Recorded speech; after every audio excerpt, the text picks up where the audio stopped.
తెలంగాణలోని అన్ని జిల్లాల్లో క్రికెట్ను అభివృద్ధి చేయడంలో హెచ్సీఏ తీవ్రంగా విఫలమైందని టీడీసీఏ అధ్యక్షుడు అలీపురం వెంకటేశ్వరరెడ్డి తెలిపారు. హెచ్సీఏలో కొందరు పెద్దలు మాఫియాగా మారి కోట్ల రూపాయలు దోచుకుంటున్నారని అన్నారు. గ్రామీణ ప్రాంతాల్లో స్టేడియంలు నిర్మించి క్రికెట్ డెవలప్మెంట్ చేయాలని ప్రత్యేకంగా నిధులు వస్తున్నాయి, కానీ వీటిని హెచ్సీఏ పెద్దలు దోచుకుంటున్నారని ఆయన ఆరోపించారు.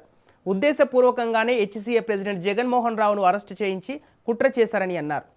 జగన్మోహన్ రావుపై ఓడిపోయిన అమర్నాథ్ను ప్రెసిడెంట్గా నియమించుకున్నారన్నారు. ఓడిపోయిన వ్యక్తిని ప్రెసిడెంట్ చేయడం ఎక్కడా జరిగి ఉండదన్నారు. ఇక హెచ్సీఏను ప్రక్షాళన చేయాలని ప్రభుత్వాన్ని కూడా కోరుతున్నామని తెలిపారు. గ్రామీణ ప్రాంత ప్లేయర్లు ఎంతో మంది కూడా మరి ఎదురు చూస్తా ఉన్నారు. అవకాశాలు ఇస్తే మా ప్లేయర్లు కూడా, గ్రామీణ ప్లేయర్లు కూడా రంజీ ట్రోఫీ ఆడతారు, ఇండియాకి ఆడతారు, T20 ఆడతారు. మరి ప్రపంచంలో క్రికెట్ అనే గేమ్ విస్తరిస్తా ఉంది. రాష్ట్ర ప్రభుత్వాన్ని కోరుతా ఉన్నాము, రేవంత్ రెడ్డి గారిని కూడా కోరుతా ఉన్నాము. రేవంత్ రెడ్డి గారు హైదరాబాద్ క్రికెట్ అసోసియేషన్ భ్రష్టు పట్టింది, దాన్ని మీరు రద్దు చేయండి.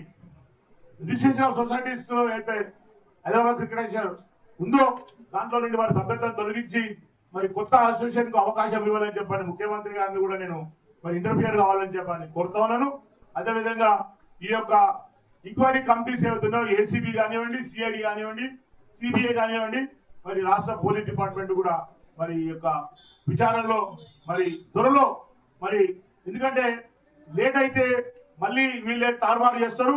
ఈ యొక్క అలిగేషన్ వస్తా ఉన్నాయో హైదరాబాద్ క్రికెట్ అసోసియేషన్ మీద కేవలము ఈ యొక్క 69 కోట్లే కాదు, దీని ఇంకా ఎన్నో విషయాలు దాగి ఉన్నవి. ప్లేయర్ల సెలక్షన్స్ లోపల కూడా అన్యాయం జరుగుతూ ఉంది. గ్రామీణ ప్రాంతం సెలెక్టర్స్ ఇవ్వకుండా మరి హైదరాబాద్ లో కూడా రంజీ ట్రోఫీ